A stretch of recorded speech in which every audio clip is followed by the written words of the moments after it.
여호수아서 8번째 시간입니다.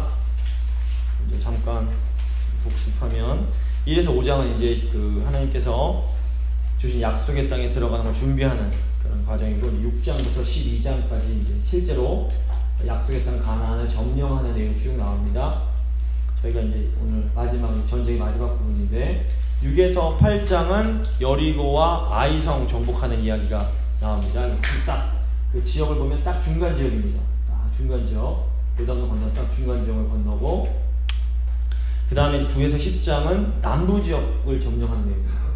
여호수아, 여리고와 아이성 점령 중간 지역, 그 다음에 남쪽 정복하고, 그 다음에 이제 오늘 내용이 11장, 12장은 북쪽 지역 정복하는 그런 내용이 되겠습니다. 그래서 오늘 정복을 마쳐지게 됩니다. 세 부분으로 나눠서 볼 텐데, 먼저 11장 1절에서 15절까지는 가나안 땅 북부 지역을 정복하는 내용입니다.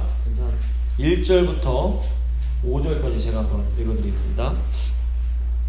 하솔 왕 야빈이 이 소식을 듣고 마돈 왕 요밥과 시므론 왕과 악삽 왕과 및 북쪽 산지와 긴네롯 남쪽 아라바와 평지와 서쪽의 돌의 높은 곳에 있는 왕들과 동쪽과 서쪽의 가나안 족속과 아모리 족속과 헷 족속과 브리스 족속과 산지의 여부스 족속과 미스바 땅 헤르몬 산내 아래 히위 족속에게 사람을 보내매 그들이 그 모든 군대를 건드리고 나왔으니 백성이 많아 해변에 수많은 모래 같고 말과 병거도 심히 많았으며 이 왕들이 모두 모여 나와서 이스라엘과 싸우려고 메론 물가에 함께 진쳤더라.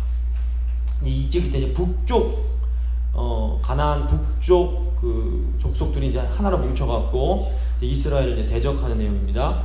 그래서 보시면 하솔이 나오는데, 보시면 이 요단강이 이게 사해고 요단강이 갈릴리입니다. 갈릴리 바로 아래쪽 여기 이제 하솔이 있었을 것이다라고 추정을 합니다. 그래서 여기 하솔이 이제 갈릴리 북쪽에 있다고 보는 사람도 있고 뭐 남쪽에 있다고 보는 사람은 갈릴리 근처입니다. 이제 애굽과 메소포타미아 사이의 무역로가 이 하솔을 통과해서 지나갔습니다. 고고학 발굴 결과 이 지역에 아주 거대한 도시가 발전했었음을 알게 됐습니다. 그래서 10절 보시면 저기 읽지 않았지만 하솔은 원래 이제 그 모든 나라의 이 지역의 머리가 하솔이었음을 알 수가 있습니다. 여호수아서 19장 36절 보시면 이제 나중에 하솔 지역, 이 지역이 그 납달리 지파에게 유업으로 주어지는 것을 저희가 알 수 있습니다. 그래서 이제 사울 왕 다윗 왕 이후에 이제 이스라엘 왕조 시대에도 이 지역은 아주 큰 도시로서 이제 존재하게 됩니다. 이제 하솔 왕, 이 지역의 왕인 야빈이라는 사람이 이스라엘이 이제 중부와 남부를 점령했다는 소식을 딱 듣고는 주위 도시국가의 왕들에게 사람을 보냅니다. 이때 연합한 다른 도시들이 이제 마돈, 시므론, 악삽이라는 도시가 이제 있었습니다. 이 지역에 있는 도시들인데, 이 세 도시들도 모두 이제 보면 이쪽이 이제 그 지중해 오른쪽에 평지가 있었는데 아주 비옥한 지역이었기 때문에 경제적으로 부유한 지역이었음을 알 수가 있습니다. 그래서 그 전쟁할 때 돈이 있어야 전쟁을 하는데, 왜냐면 무기가 좋기 때문에 그렇습니다. 돈으로 무기를 살 수 있기 때문에. 4절 보시면 이들이 사람도 많고 해변에 수많은 모래같이 많고 말과 병거로 무장했음을 알 수 있습니다. 이때 병거는 요즘으로 치면 전차입니다. 이제 그 말이 끄는 이 병거 전차는 주전 2000년경, 그러니까 아브라함 시대 때부터 이 오리엔트 국가들, 이 지역에서 이 애굽이나 메소포타미아에서 사용되어져 왔다라고 이제 유적을 보면 알 수가 있습니다. 근데 이제 이스라엘 같은 경우에는 솔로몬 시대, 그러니까 1000년 후인 솔로몬 시대에 와서야, 그것도 뭐 전쟁할 때 쓰는 게 아니라 근위병들이 시위용으로, 우리 멋있어 이렇게 보여주는 용으로 사용을 했음을 열왕기상 10장 보면 알 수가 있습니다. 물론 이제 이 이스라엘 지역 자체가 뭐 이렇게 그 산지 위에 있었기 때문에 뭐 병거를 끌 만큼 좋은 땅도 아니었을 뿐더러 실제로 이스라엘이 병거를 못 끌었던 건 돈이 없었기 때문입니다. 이스라엘은 역사적으로 봤을 때 뭐 솔로몬 시대나 나중에 그 르호보암 시대 외에는, 그러니까 여로보암 2세 시대 외에는 그다지 이렇게 부유한 나라가 아니었습니다. 그래서 이스라엘은 정치 경제적으로 강하고 부유한 나라도 아니었고, 가나안 도시 국가들 보시면 이렇게 전차를 끄는데, 당시 여호수아가 이끄는 군대는 보병들이었습니다. 그러니까 가나안 도시국가 연합군은 요즘으로 치면 탱크와 막 고급 신식 무기를 가지고 오는데 하나님 백성은 이제 딱총 들고 이제 가서 이제 싸우는 그런 격이 되는 겁니다. 평지에서 전투를 했으면 그 가나안 연합군이 압도적으로 우세할 수밖에 없었습니다. 그런데 이제 중요한 건 뭐냐면 이스라엘이 이제 의지하는 것은 이런 외적인 전투력이 아닙니다. 하나님 백성들이 강한 것은 눈에 보이는 그런 외적인 능력이나 힘 때문이 아닙니다. 하나님의 백성들, 이스라엘이 강했던 것은 전능하신 하나님이 그들과 함께 하셨기 때문입니다. 우리가 이 믿음이 없으면 아무리 입으로 뭐 내가 하나님 타령하고 뭐 교회 열심히 다닌다고 뭐 하고 이렇게 티를 내도 결국 마지막 순간에선 돈이나 권력이나 엉뚱한 다른 것을 붙잡을 수밖에 없습니다.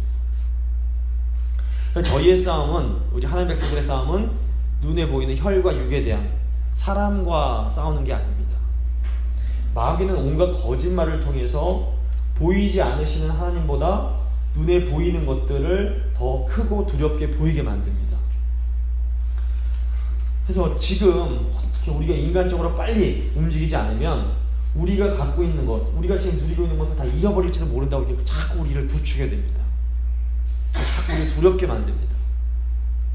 근데 우리가 잊지 말아야 할 것은 뭐냐면 지금 우리가 가지고 있고 누리고 있는 것도 사실은 다 하나님이 주신 거라는 사실입니다. 내가 가지고 있는 건 뭐 가족이든 물질이든 돈이든 건강이든 무엇이든 간에 붙잡으려고 한다고 붙잡을 수 있는 게 아닙니다. 다 빼앗길 것처럼 보여도 하나님이 지켜주시면 전혀 빼앗기지 않는 것이고, 내가 아무리 붙들려고 애를 써도 하나님이 놓아버리시면 그냥 다 순식간에 날아갈 수 있는 겁니다. 그러니까 우리가 이 원리를, 비록 하나님이 보이시지 않지만 우리 모든 것을 지탱해 주시고 지켜주시고 인도해 주시는 분이 하나님이라고를 굳게 믿어야지만 이 세상 소리에 흔들리지 않을 수 있습니다. 말과 전차에 안 흔들립니다. 마귀의 전략은 계속 거짓말로 우리의 마음을 자꾸 흔들어대는 겁니다. 지금 당장 어떻게 인간적인 방법이라도 사용하지 않으면 큰일이 날 것처럼 자꾸 우리 마음을 두렵게 만듭니다. 우리가 이런 마귀의 거짓말에 넘어가서 마음이 흔들리지 않으려면 어떻게 해야 될까요? 우리는 하나님의 말씀을 들어야 됩니다. 6절입니다. 여호와께서 여호수아에게 이르시되 그들로 말미암아 두려워하지 말라. 내일 이맘때에 내가 그들을 이스라엘 앞에 넘겨주어 몰살시키리니 너는 그들의 말 뒷발에 힘줄을 끊고 그들의 병거를 불사르라 하시니라. 하나님께서 여호수아에게 또 다시 두려워하지 말라라고 말씀하십니다. 왜 그랬을까요? 이 여호수아가 두려워할 수밖에 없는 상황이었기 때문에 그런 겁니다.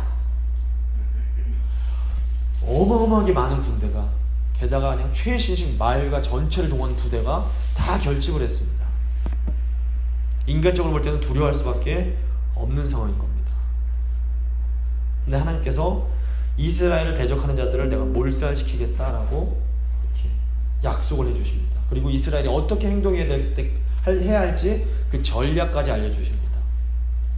하나님이 알려주신 전략은 뭐냐면, 가서 말 뒤꿈치, 그 뒷발에 힘줄을 잘라서 군마로 사용하지 못하게 만든 후에 도망가는 적들을 추격하고 돌아와서 느긋하게 그 병거들을 불태우라는 겁니다. 지난 시간에도 했지만 우선순위, 먼저 해야 될 것이 뭔지 알려주시고 그 단계에 따라서 하게 하십니다. 저희가 매주 주일에도 모이고 수요일에도 모여서 말씀을 듣습니다. 왜 그러냐면 이 세상에는 우리를 두렵게 만드는 수많은 말들이 존재하기 때문에 그렇습니다. 막 들어보면 막 이게 좋다, 저게 좋다, 이거 하면 안 된다, 저거 하면 큰일 난다, 막 우리를 겁주는 말들이 너무 많습니다. 게다가 굉장히 그럴듯합니다. 굉장히 설득력이 있습니다. 그런데 이런 많은 말들이 우리에게 생명을 주는 말들이 아닙니다. 도리어 이런 많은 정보와 지식들은 우리의 마음을 더 불안하게 만들고 두렵게 만들 때가 많습니다. 제가 이제 한국 양평이라는 시골에서 목회를 하고 있을 때 한번 뉴스를 보는데 어떤 기자가 인터뷰를 하는 겁니다. 은퇴한 3인 가족이 한 달에 얼마가 있어야 생계가 가능하겠습니까? 인터뷰를 막 하고 다니는 겁니다. 200만 원이요, 300만 원이요, 막 말합니다. 그리고 이제 통계를 낸 겁니다. 통계가 뭐냐면 당시 몇 년 전인데 한국 돈으로 한 240만 원, 달러로 한 2,000불 정도 있어야 3인 가족이 생활이 가능하다. 뭐 이런 식으로 이제 통계가 나왔습니다. 당시 제가 막내 낳기 전이어서 저희 가족이 6인 가족이었는데 한 달에 1,400불도 안 되는 돈으로 생활을 하고 있었습니다. 넉넉하지 않았지만 그래도 뭐 종종 사람들 초대해서 식사 대접도 하고 굉장히 즐겁고 감사하게 잘 살고 있었는데, 제가 그 뉴스를 딱 보면서 와, 내가 이렇게 살아도 되나? 내가 아이가 넷이나 있는데 하나님 일을 하겠다고 이렇게 돈에 아무 신경 안 쓰고 이렇게 사는 게 맞는 걸까? 이거 다시 가서 학원 강사라도 해야 되는 거 아닌가? 막 이런 마음이 갑자기 조금 든 겁니다. 이 세상의 뉴스가 제 마음을 흔들었던 겁니다. 그런데 이제 이게 우리가 살다 보면 주위로부터 이런저런 막 돈 관련, 건강 관련, 자녀 교육 관련 이런저런 얘기들을 사업 관련 계속 듣게 됩니다. 애들은 뭐 어떻게 교육시켜야 된다, 어떻게 뭐 대학을 갈 수가 있고, 뭐 별의별 얘기가 많습니다. 학구는 어떻게 해야 되고, 또 돈은 이렇게 투자를 해야 되고, 뭐 건강은 뭐 이걸 먹어야 되고 저걸 먹어야 되고, 물론 이제 주위 분들도 다 걱정이 돼서 이런 얘기들을 해주시는 겁니다. 그런데 이제 저는 이제 그런 얘기를 하시는 분들도 세상에서 경험하거나 또는 들은 이야기를 전하는 거지, 이분들 말씀이고 하나님의 말씀은 아닙니다. 근데 이런 얘기를 계속 듣다 보면 어느새 우리 마음도 조금씩 영향을 안 받을 수가 없습니다. 이럴 때 어떻게 해야 됩니까? 이 세상의 뉴스나 주위 사람들의 말이 아니라 하나님 말씀에 다시 집중해야 됩니다. 하나님 말씀에 귀를 기울여야 됩니다. 하나님은 우리가 이렇게 여러 상황들에 둘러싸여서 두려워할 수밖에 없는 상황에서 내가 너희와 함께 할 테니 두려워하지 말아라 라고 말씀하십니다. 그리고 우리가 어떻게 행해야 될지를 알려주십니다. 감사하게도 제가 이제 그 말 무시하고 다시 하나님 말씀 듣고 살았는데, 여지껏 아이들이 밥이 없어서 그런 적은 한 번도 없었습니다. 하나님이 5명이나 되는 아이들을 지금껏 잘 먹여주시고 입혀주셨습니다. 지금도 이제 제가 생활하다 보면 뭐 이제 이런저런 말들을 많이 듣게 됩니다. 뭐 아이를 이렇게 준비시키고 저렇게 준비시켜야 되고, 뭐 이런 정보와 지식들이 나쁜 건 아닙니다. 우리가 이 땅을 살아가기 위해서는 이런 지식과 정보들이 반드시 필요합니다. 하지만 말과 병거가 있다고 해서 이기는 게 아닌 것처럼 하나님 백성들은 뭐 돈이 많고 어떤 특별한 지식과 특별한 정보가 있다고 해서 이기는 것이 결코 아닙니다. 하나님 백성들은 물질과 지식과 정보가 아니라 하나님이 주시는 힘과 능력으로 살아가는 사람들입니다. 하나님 백성들은 하나님 말씀을 들을 때에 하나님이 주시는 승리를 맛보고 하나님 안에서 참된 만족과 행복을 누릴 수 있게 됩니다. 이 원리를 저희가 꽉 붙잡아야 됩니다. 7절부터 9절입니다. 이에 여호수아가 모든 군사와 함께 메롬 물가로 가서, 북쪽입니다. 갑자기 습격할 때에 여호와께서 그들을 이스라엘의 손에 넘겨주셨기 때문에 그들을 격파하고 큰 시돈과 미스르봇 마임까지 추격하고 동쪽으로는 미스바 골짜기까지 추격하여 한 사람도 남기지 아니하고 쳐 죽이고, 여호수아가 여호와께서 자기에게 명하신 대로 행하여 그들의 말 뒷발에 힘줄을 끊고 그들의 병거를 불로 살랐더라. 여호수아가 하나님 말씀에 순종할 때 하나님이 그 어마어마한 군대를 이스라엘 손에 넘겨주십니다. 1절부터 9절 내용은 그 10장에 나오는 남부지역 정복의 과정과 굉장히 유사합니다. 하나님 말씀 듣고 순종했을 때 거대한 적들이 다 정복당하는 겁니다. 그래서 여호와의 전쟁은 인간의 어떤 지략과 힘과 능력이 아니라 오직 순종으로 이기는 전쟁입니다. 우리가 하나님 말씀대로 순종할 때에 하나님이 우리에게 주시는 승리를 선물로 받게 됩니다. 성도, 그리스도인들 또는 제자들은 이 승리를 경험하며 살아가는 사람들입니다.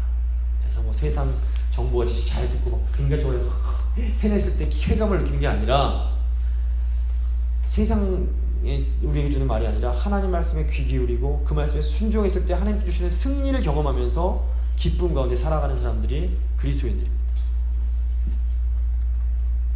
10절부터 14절, 하솔은 본래 그 모든 나라의 머리였더니 그때에 여호수아가 돌아와서 하솔을 취하고 그 왕을 칼날로 쳐 죽이고 그 가운데 모든 사람을 칼날로 쳐서 진멸하여 호흡이 있는 자는 하나도 남기지 아니하였고, 또 하솔을 불로 살랐고, 여호수아가 그 왕들의 모든 성읍과 그 모든 왕을 붙잡아 칼날로 쳐서 진멸하여 바쳤으니 여호와의 종 모세가 명한 것과 같이 하였으되, 여호수아가 하솔만 불살랐고 산 위의 성읍들은 이스라엘이 불사르지 아니하였으며 이 성읍들의 모든 재물과 가축은 이스라엘 자손들이 탈취하고 모든 사람은 칼날로 쳐서 멸하여 호흡이 있는 자는 하나도 남기지 아니하였으니.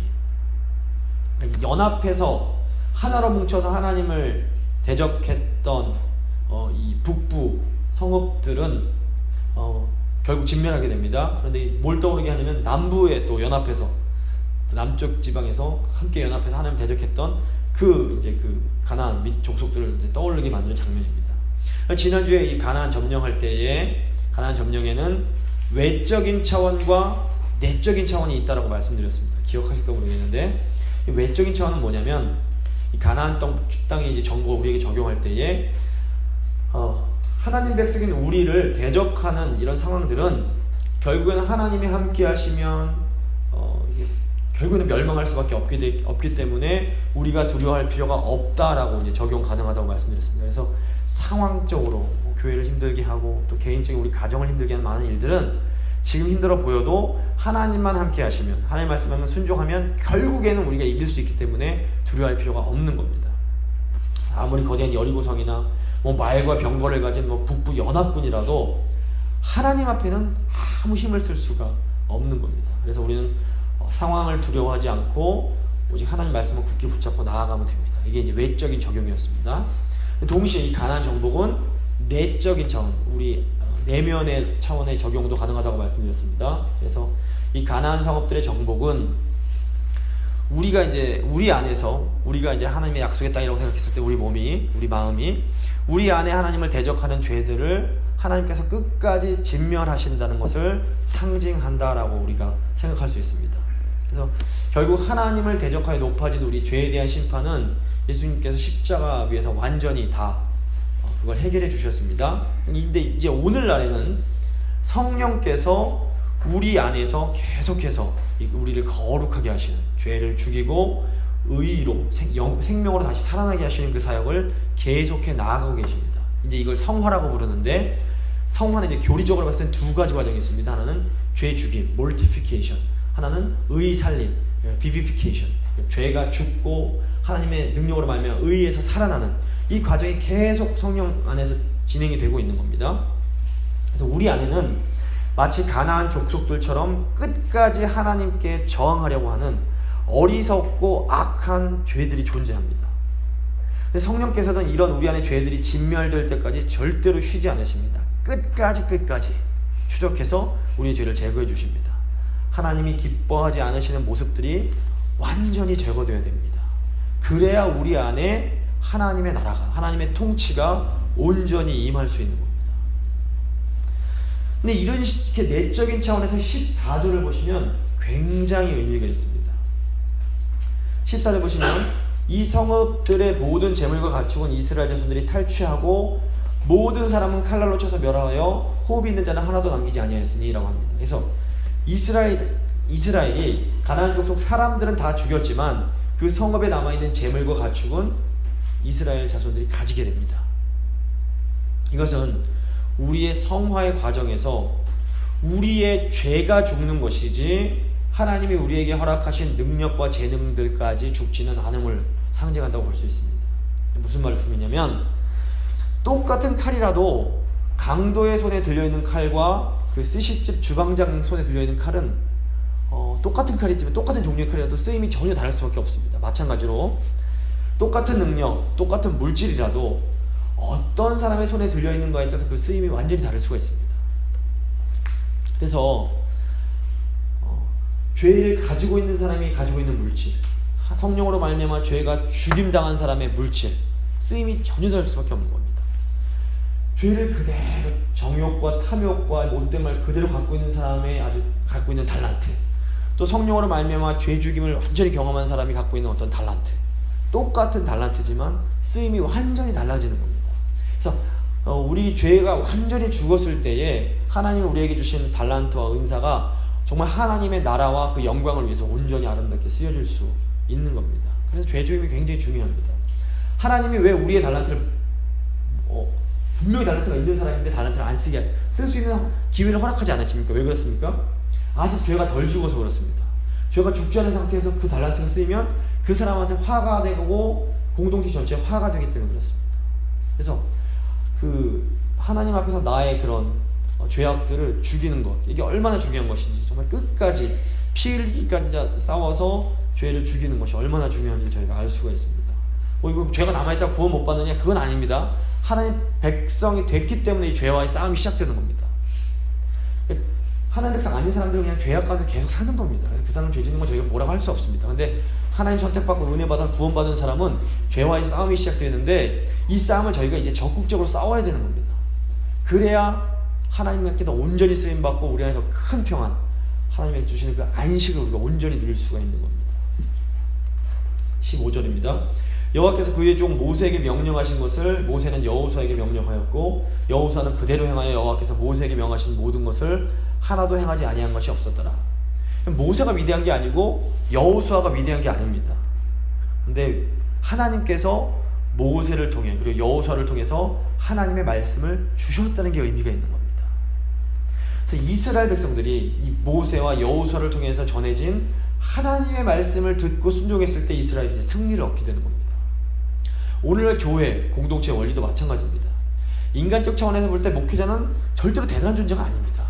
그냥 아주 평범한 한 사람에 불과한, 인간에 불과합니다. 실수도 많고 빈구석도 많은 그냥 하나 인간에 불과한 겁니다.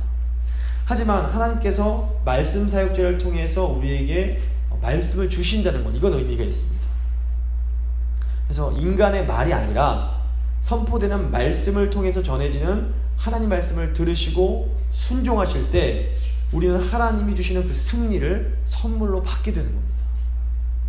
그렇기 때문에 이 강단에 있는 목회자들이 하나님 말씀 바르게 전하는 것이 너무너무 중요합니다. 그래서 교회의 타락은 강단의 타락부터 시작이 되는데, 이 일을 할 수 있도록 교회 공동체 전체가 목사님께서 기도도 해주시고 여러 가지 이제 물심양면으로 이렇게 격려해 주시고 도와주시는 겁니다. 특별히 장로님들은 목사가 하나님 말씀, 바른 하나님의 말씀을 잘 전달할 수 있도록 격려해 주셔야 되고, 또 한편 모니터, 감시해 주셔야 됩니다.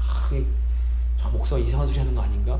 최근에 한국에서 어떤 게 이슈가 됐냐면, 저희 제공교단은 상관이 없지만 통합교단에서 어마어마하게 큰 이제 그 한 교회, M 교회가 있는데 명일동에 있는 이 교회가 아들한테 세습을 했습니다. 근데 통합교단의 법 자체가 세습이 금지되어 있었습니다.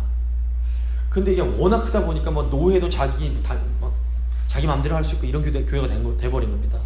결국 이제 그 총회 임원들이 모여서 7위가 돼갖고 15명에서 판결을 했는데 8대7로 헌법은 안 된다고 그러는데 된다라고 말을 해버린 겁니다. 난리가 났습니다. 통합교회, 그래도 양심 있는 목사들이 나 통합교회 나면 못하겠다고 막 사표 던지고 막 지금 난리가 났습니다. 어떤 분은 이거 신사참배 이상의 죄다. 왜냐하면 신사참배는 일자가 강요한 거지만 이건 자발적으로 하나님 앞에서 죄진 거다.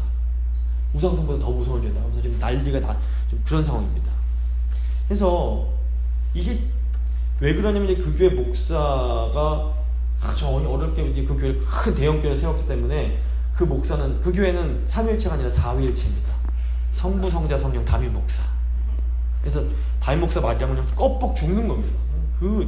그래서 이런 일이 안 일어나려면 장로님들이 정신을 바짝 차리시고 같이 견제해 주셔야 됩니다. 이 목사가 똑바로 하고 있는지 잘 해주셔야 되는 겁니다. 소기상에서 좀 말씀드렸습니다. 자, 이제 11장 16절부터 12장 마지막까지는 정복된 왕들의 내용이 쭉 나옵니다. 특별히 이제 11장 16절에서 23절 보시면 그 정복, 여호수아가 가나안 땅 정복한 내용이 쭉 요약이 되어 있습니다.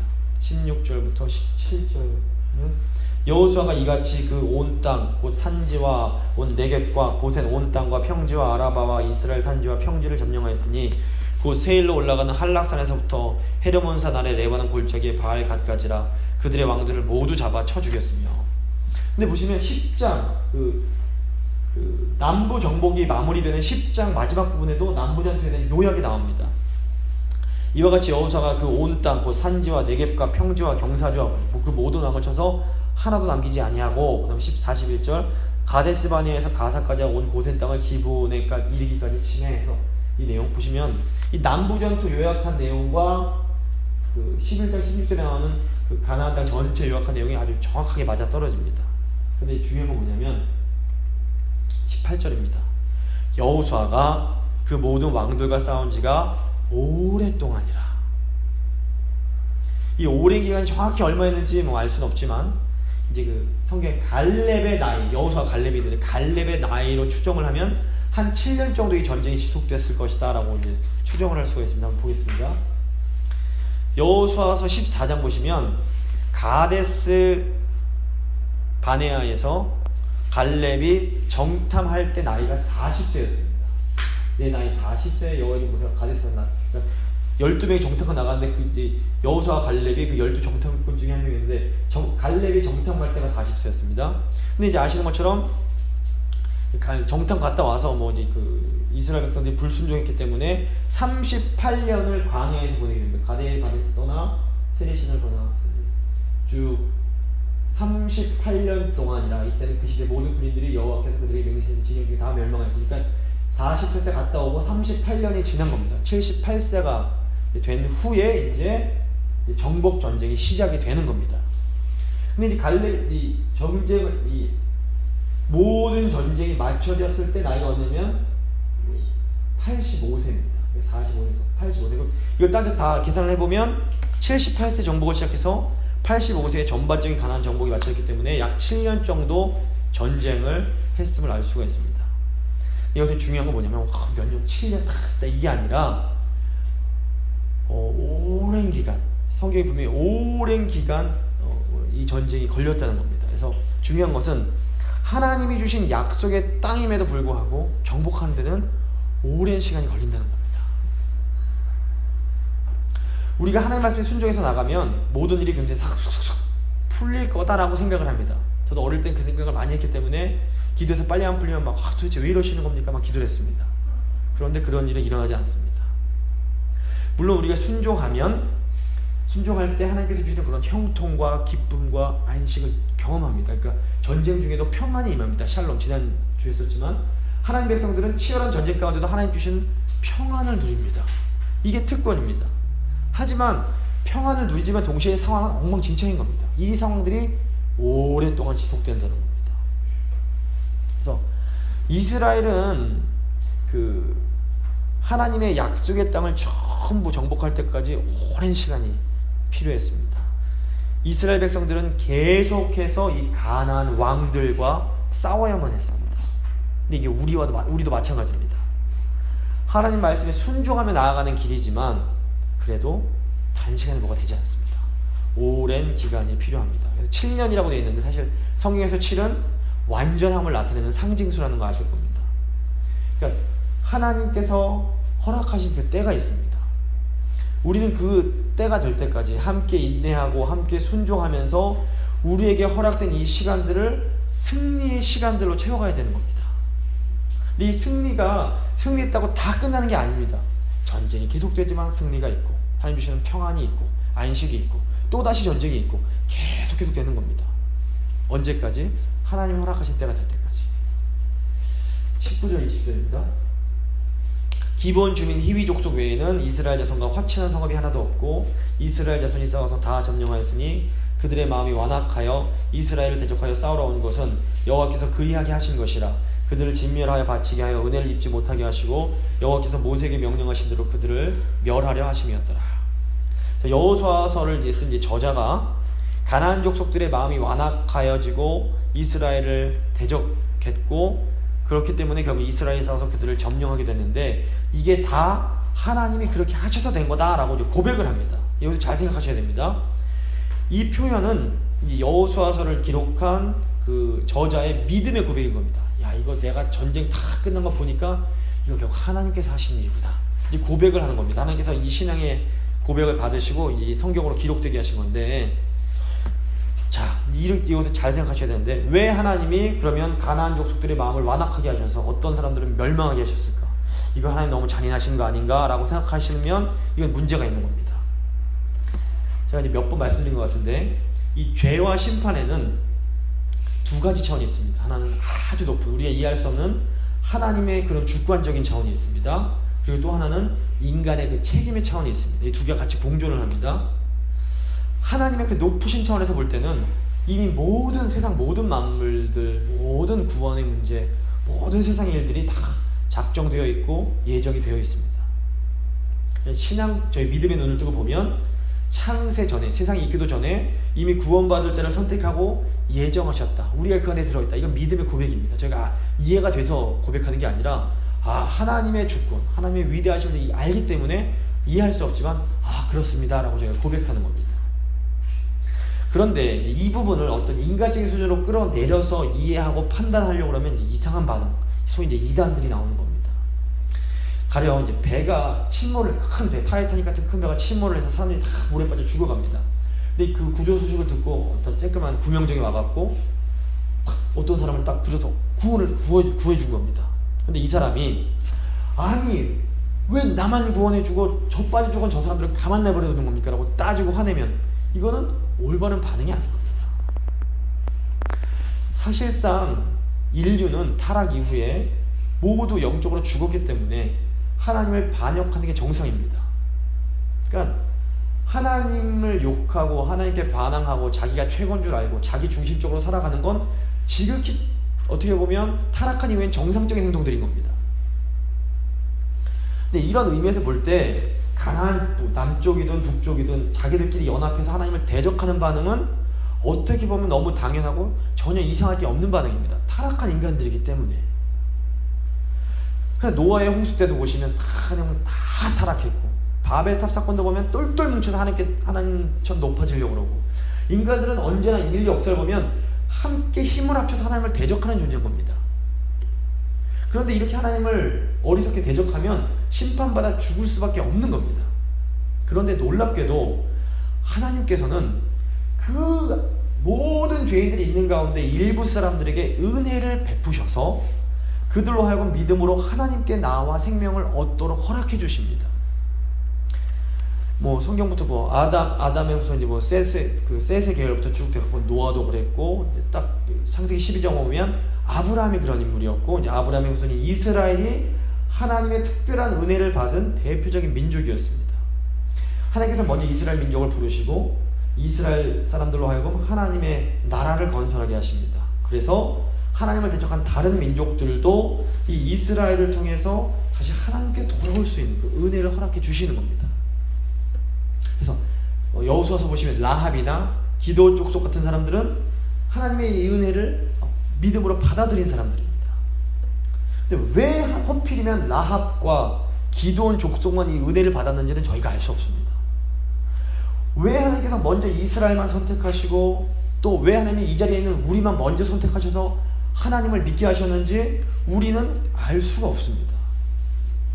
먼저 선택받고 먼저 은혜 받은 우리는 그저 우리를 구원해 주신 그 하나님의 은혜에 감사할 수밖에 없는 겁니다.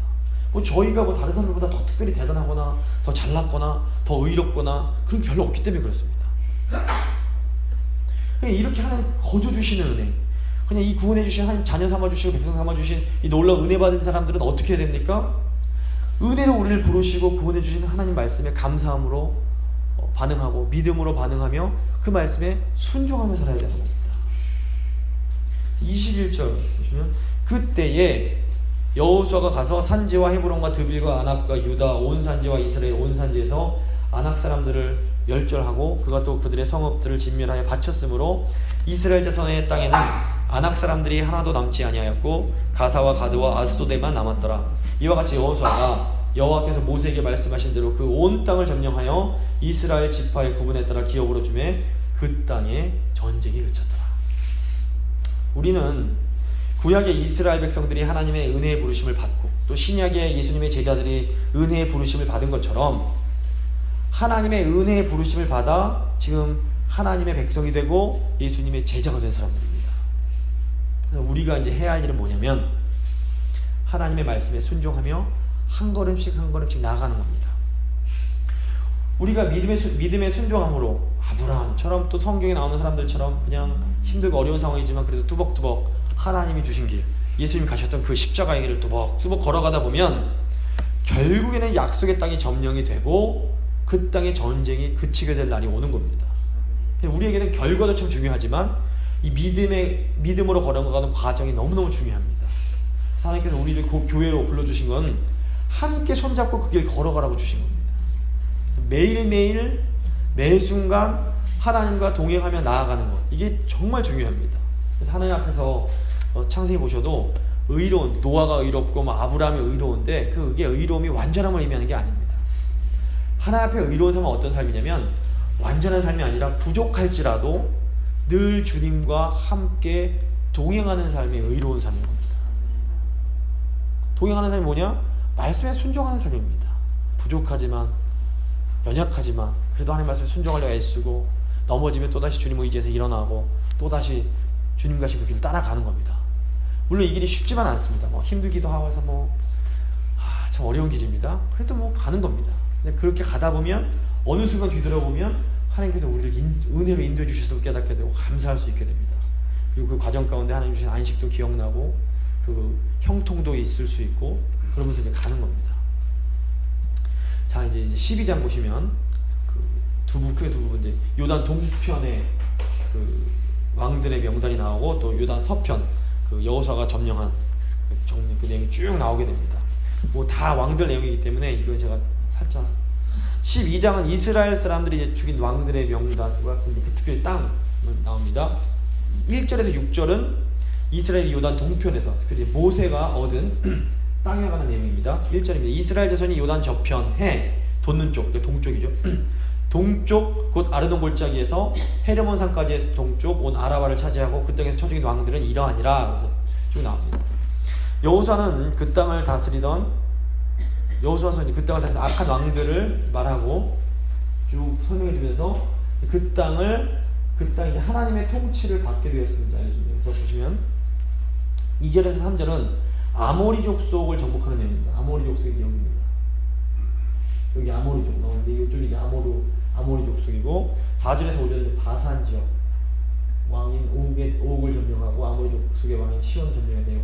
이게 여기 사해고 여기 요단강인데 요단강 동편 지역을 점령한 내용이고 이 지역은 어떻게 분배가 되냐면 6절 보시면 여호와의 종 모세와 이스라엘 자손이 그들을 치고 여호와의 종 모세가 그 땅을 루벤 사람과 갓 사람과 므낫세 반지파, 루벤, 갓, 므낫세 반지파, 또 므낫세 반지파에서 요 지역을 요단강 동편 지역을 루벤, 갓, 므낫세 반지파에게 유업으로 이제 분배하게 되는 내용입니다. 그게 이제 1절부터 6절까지 내용입니다. 넘어가겠습니다. 그 다음에 이제 22장 7절부터 24절까지 긴 내용은 요단강 이 서쪽을 쭉, 사실은 더 긴데 이 남쪽만 보여드린 건데 이쪽을 이제 점령한 내용이 쭉 나옵니다. 그래서 이 여호수아가 정복한 땅이 그 규모가 어느 정도가 되냐면 제가 잘 모르는데 이제 그 책에 보니까 미국의 버몬트 주 크기 정도가 된답니다. 영국의 웨일즈 정도의 크기가 여호수아가 점령한 지역이다. 그 사이즈가 비슷하답니다.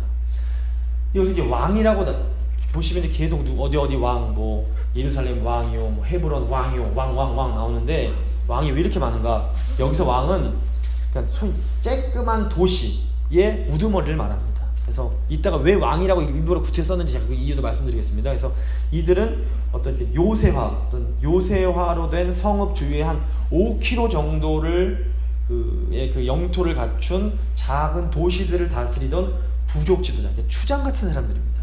그걸 이제 왕으로 불러준 겁니다. 이 쬐끄만 나라에 왕이 이렇게 많아 하실지 모르는데 어쨌건 다스리는 자가 말렉, 그래서 왕이라는 뜻이 또 있습니다. 우두머리 이런 뜻인데, 근데 이제 보시면 9절에서 13절 이제 앞부분까지 여리고, 아이, 예루살렘, 헤브론, 야르문, 라기스, 에글론, 게셀, 드빌 점령한 내용. 그 10장에서 점령했던 여호수아가 6장에서 10장에 점령했던 내용, 여리고성, 아이성 이렇게 쭉 점령했던 그 지역의 내용이 쭉 나옵니다. 그들과 그의 왕들을 다 이렇게 점령했다고 쭉 나옵니다. 14절 보시면 여기 이제 영인데 14절 보시면 네게부 지역, 유다 남쪽 사막 지역의 두 도시인 호르마 그리고 아랏이 나옵니다. 여기를 또 이제 점령했다고 나오고, 그 다음에 15절부터 16절 보시면 유다 지역, 특별히 쉐필라 지역의 도시들인 림나, 아둘람, 막게다가 나옵니다. 여기 이 유다 지역인데, 여기 유다 지역인데 아둘람 이게 요 지역입니다.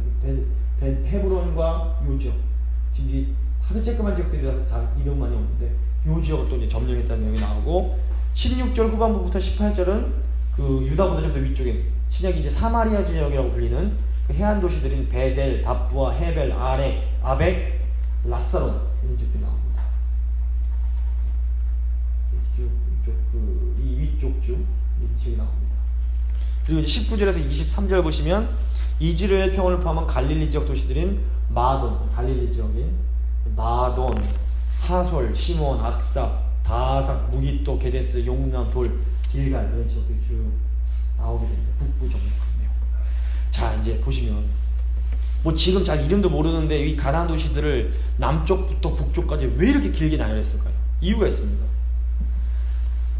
여호수아가 점령한 도시들을 하나하나 다 나열하면서 하나님께서 아브라함에게 그리고 아브라함의 후손들인 이스라엘에게 약속하셨던 가나안 정복이 드디어 완성되었음을 강조하고 싶은 겁니다. 봐, 하나님이 이거 다 정복하게 하셨어. 다 너에게 주셨어. 여기 특이한 건 뭐냐면 정복한 지역이 아니라 구태여 지역의 왕. 이 왕의 이름도 쓰지도 않으면서 보시면 하나는 예루살렘 왕이요, 하나는 헤브론 왕이요, 하나는 야르뭇 왕이요, 라기스 왕이요, 왕을 강조합니다. 지역의 왕들의 명단. 결국엔 그 지역이 점령했다는 것을 그 지역의 왕들을 점령했다라고 표현합니다. 당시 정복당한 가나안 땅의 왕들은 무엇이든지 자기 마음대로 할 수 있는 전제적인 군주, 최고 통치자들이었어요. 자기 멋대로 하는 왕들. 근데 이 가나안 왕들은 정복해야 할 대상이지 어떤 부러워하고 모방해야 할 대상은 결코 아니었습니다. 근데 이제 사무엘서가 보시면 어떻습니까? 마지막 사사인 사무엘에게 이스라엘 백성들이 우리도 저들처럼 왕을 세워주십시오 그럽니다. 왕이 부러운 겁니다. 결국 하나님도 그런데 하나님 나라 이스라엘에 왕을 세워주십니다. 그런데 하나님이 하나님의 나라에 세우시는 왕은 이런 가나안 왕들과는 전혀 차원이 다른 왕이었습니다. 기억나시죠? 신명기에서 왕이 어떤 왕인지 배웠습니다. 그래서 율법을 복사해놓고 늘 그 옆에다 놓고 주야로 묵상하면서 이건 왕이 아니라 무슨 목사 같은 제사장 같고 선지자 같은 그런 왕이 이스라엘을 다스려야 되는 겁니다. 왜냐하면 하나님의 나라 이스라엘은 가나안 왕들처럼 인간적인 힘과 기술로 다스리는 나라가 아니라 하나님의 말씀으로 다스림을 받는 나라이기 때문입니다. 그래서 이 가나안 지역의 왕들이 다 점령됐다는 건 이 가나안 지역의 인간적인 통치가 다 끝났음을 의미합니다. 그게 어떻게 되는 겁니까? 그 지역에 이제 하나님의 통치가 회복이 되는 겁니다.